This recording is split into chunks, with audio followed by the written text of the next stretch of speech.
Hello everyone, Radhe Krishna. कैसे हैं आप सब? तो डियर फ्रेंड्स, आपका स्वागत है आपके अपने YouTube channel blogs by Priyanka and Bittu में।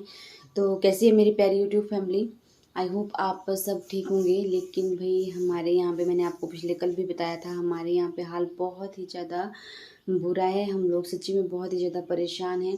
इतनी बारिश हुई भगवान, इतनी बारिश हुई। ये जो 5-7 दिन ऐसे बीते मानो कि क्या ही बोलूँ मैं आप लोगों को। इतना नुकसान हुआ हमारे हिमाचल में कि पूछिए मत। सबसे ज़्यादा जो नुकसान हुआ है वो शिमला और यहाँ मंडी में हुआ है। पीछे जैसे कुल्लू मनाली में आप लोगों ने देखा कि कितना ज़्यादा नुकसान हुआ है। पूरा का पूरा जो है त्रष्टा नष्टि हो गई थी। तो अब की बार जो है शिमला में, मंडी में और आप लोगों को कोई भी एक ऐसा घर नहीं मिलेगा यहाँ पे कि जहाँ पे नुकसान नहीं हुआ हो। बहुत ही ज़्यादा नुकसान हुआ। इवन यहाँ तक कि हमारा जो घर है, खेत है, जो भी हमारा घास का एक बहुत बड़ा मैदान था, वहाँ पे सब कुछ जो है ख़त्म हो गया है। आधे आधे खेत चले गए हम लोगों के। आप लोगों को जैसे ही मैं खेत में जाऊंगी मोबाइल लेकर तो मैं आपके साथ ज़रूर शेयर करूंगी। हमें लगभग आज 8 दिन हो गए हैं, ना हमारे घर में लाइट है, ना ही पानी है। कुछ भी व्यवस्था नहीं है हमारे घर में। तो ये भी मैंने थोड़ी देर अभी बानू के पापा ने परली साइड जो है कहीं कहीं लाइट आ गई थी, तो वहाँ पे जा कर के जो है फ़ोन अपना चार्ज किया हुआ है। तो मैंने भी कुछ ज़्यादा आप लोगों के लिए नहीं लेके आई हूँ, लेकिन बस एक अपडेट लेके आई हूँ कि हम लोगों का हाल यहाँ पे किस तरह का है। तो हमें 5-7 दिन हो गए हैं, ना हम चैन से सो पा रहे हैं, ना खा पा रहे हैं, कुछ भी नहीं हो पा रहा है भाई। बहुत ज़्यादा परेशानी उठानी पड़ रही है। तो हमारा जो यहाँ पे ऊपर वाला घर है उसके पीछे जो है दरारें आ गई हैं। हम लोगों ने आपके साथ शेयर किया था पिछले ब्लॉग में। तो वहाँ पे जो बड़े बड़े पेड़ थे, एकदम मतलब हुआ ऐसा कि जैसे बारिश ख़त्म हो गई थी 2-3 दिन पहले। अभी 1-2 दिन धूप लगी हुई है। तो अचानक से मतलब ना ही बारिश हुई ना ही कुछ हुआ, अचानक से ही जो 4-5 पेड़ थे वो झट से नीचे गिर गए। और उन जड़ों से जो मतलब उखड़ के आया तो उन्होंने जो है सारी मिट्टी जो है खींच ली। और जो हमारे घर के जो निचले जैसा डंगा था वो भी खिसक गया है। मतलब मिट्टी नीचे धंस गई है और हम लोगों को सच्ची में बहुत ज़्यादा डर है। तो बहुत ज़्यादा टाइम लगता है घर बनाने के लिए। आप लोगों को पता है कि अपने जीवन की सारी जमा पूंजी जो भी होती है लोगों ने बचा के रखी होती है, वो अपने घरों में ही लगाते हैं। तो सच्ची में बहुत ज़्यादा नुकसान हुआ है।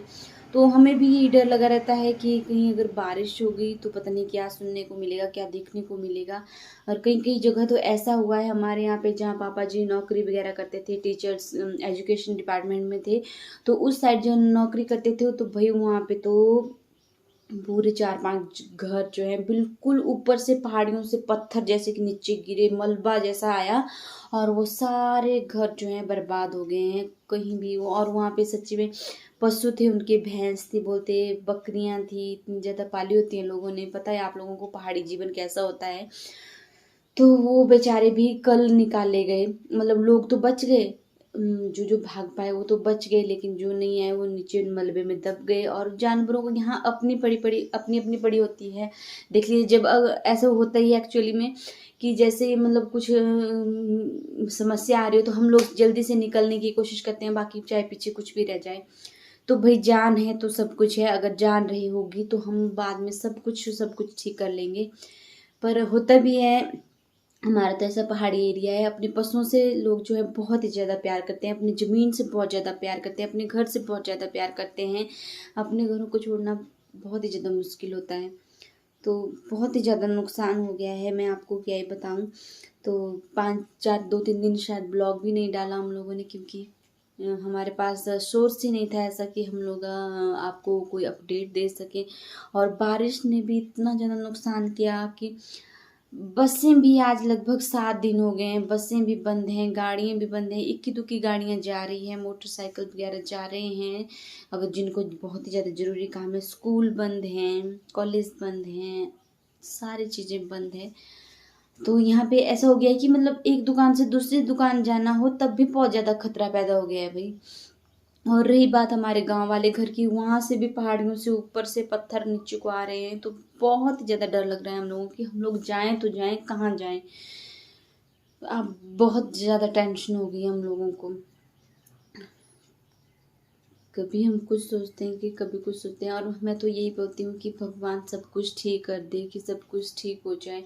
यही प्रे मैं करती हूँ, भगवान सभी का जो है भला करे। ऐसी हो मानती हूँ मैं कि लोगों ने भी बहुत ज़्यादा गलतियाँ की हुई है, बहुत ज़्यादा हम लोगों ने पाप किए हुए हैं, उनको हमें भुगतना पड़ रहा है। लेकिन भगवान बस अब सब कुछ ठीक कर दें, और लोगों को भी सीख लेनी चाहिए। हमें अपनी प्रकृति के साथ भी कोई छेड़खानी नहीं करनी चाहिए, और अच्छे काम करने चाहिए, अच्छे कर्म करने चाहिए। मैं तो यही बोलती हूँ कि ज़िंदगी का कोई भी पता नहीं है कि ज़िंदगी कब ख़त्म हो जाए। अभी मैं बात करूँ, शायद हो सकता है अगले सेकंड में पता नहीं क्या सुनने को मिल जाएगा। बहुत ही ज़्यादा डर लगता है सच में। और मैंने अपने मायके को भी फ़ोन किया था, तो मम्मी बता रहे थे कि जो मायके वाला घर है उसके अपोजिट साइड जो गांव है, वो तो आधा का आधा गांव बिल्कुल खाली कर दिया है, और पूरे घर टूट गए हैं, कुछ भी नहीं रहा है। तो ऐसी खबरें सुनते हैं तो बहुत ही ज़्यादा डर लगता है, और हमें भी बहुत ज़्यादा डर लगता है, हमें अपने घर का भी बहुत ज़्यादा डर लगता है। तो बस मैं तो यही प्रे करती हूँ भगवान जी से कि भगवान जी अब बारिश मत ही दे, कुछ दिन जो है बारिश बंद कर दे, धूप लगी, अच्छी ज़मीन अपनी जगह सेट हो जाए, तब भी जा कर के जो है कुछ हो सकता है, वरना ऐसे कुछ नहीं हो सकता। खेतों की बात करूँ मैं, अपने घास के मैदानों की, तो भाई वहाँ पे तो कुछ रहा ही नहीं है, सब कुछ बर्बाद हो गया है। हम तो बहुत ही ज़्यादा टेंशन में हैं। तो मैंने आप लोगों के साथ अपनी समस्या शेयर की। और हाँ, वंदना दीदी के घर के पास भी आप लोगों ने देखा कितना ज़्यादा नुकसान हो गया, तो हमें तो बहुत ही ज़्यादा टेंशन है उनकी भी। तो देखिए, अब बुजुर्ग होते हैं घर में तो थोड़ा हौसला भी होता है। अब उन बेचारों को क्या है, देखो बुजुर्ग का होना घर में बहुत ही ज़्यादा ज़रूरी है। तो वो भी बहुत बुरे फंसे हुए हैं, तो भगवान से यही प्रे करती हूँ, और आप लोग भी प्रे कीजिए कि सब कुछ ठीक हो जाए। और मैं भी ये प्रे करती हूँ कि सारी दुनिया जो है खुश रहे, उनको सभी सुख मिले। चलो, छोटे मोटे दुख तो आते रहते हैं, लेकिन किसी का घर उजड़ जाए वो बात अच्छी नहीं है। क्योंकि मैंने आपको पहले भी बोला कि पूरे घर की जमा पूंजी लगी होती है, तो भगवान जो है सब कुछ ठीक करे, कोई भी बारिश ना हो। तो कुछ लोगों का कहना है कि मतलब अभी 19 कल और परसों इतनी ज़्यादा बारिश बताई हुई है कि पूछो मत। अच्छा, शिमला में देखने को मिली घटना, शिव मंदिर के पास देखिए इतने लोगों की जान चली गई, मलबों से उनको निकाला जा रहा है, तो भाई कहीं भी ठीक नहीं हो रहा है।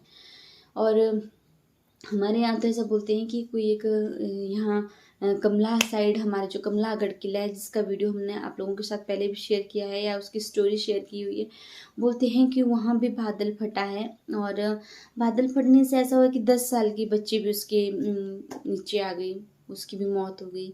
बोलते हैं कि कोई लेडी प्रेग्नेंट थी, तो उसको भी बहुत ज़्यादा मतलब ख़त्म हो गई वो भी। तो बहुत ही ज़्यादा डर लगता है, और सच्ची में ऐसी खबरें सुनने को मिलती है तो दिल दहल सा उठता है। तो मैं तो ये बोलती हूँ कि भगवान अब सब ठीक कर दे, भाई सब कुछ ठीक कर दे। हम लोग जो है बोलते हैं ना कि थोड़ी में ही गुजारा कर लेंगे, पर भाई सभी खुश रहें और सभी सुखी रहें, किसी का घर बर्बाद ना हो। मैं तो यही बोलती हूँ। तो चलिए, मैं अभी आपके लिए इतना ही ब्लॉग लेके आई हूँ, वो भी ब्लॉग तो क्या मतलब, मैं कोई ये अपडेट ही लेके आई हूँ कि अभी हमारा कुछ हाल ऐसा है कि मैं आपके साथ कुछ भी चीज़ शेयर नहीं कर सकती, कहीं भी बाहर नहीं जा सकती। हाँ, ऐसा होता था कि हम घर के कुछ एक्टिविटीज़ आपके साथ शेयर कर लेते थे कि लेकिन भई अब तो उसका भी मन नहीं करता है, हम लोग सच्ची में बहुत ज़्यादा परेशान हैं। तो प्लीज़ आप लोग भी गॉड से प्रे कीजिए कि सब कुछ ठीक हो जाए, और मैं भी यही प्रे करती हूँ कि भगवान जल्दी से जल्दी सब कुछ ठीक कर दे। Bye bye, take care.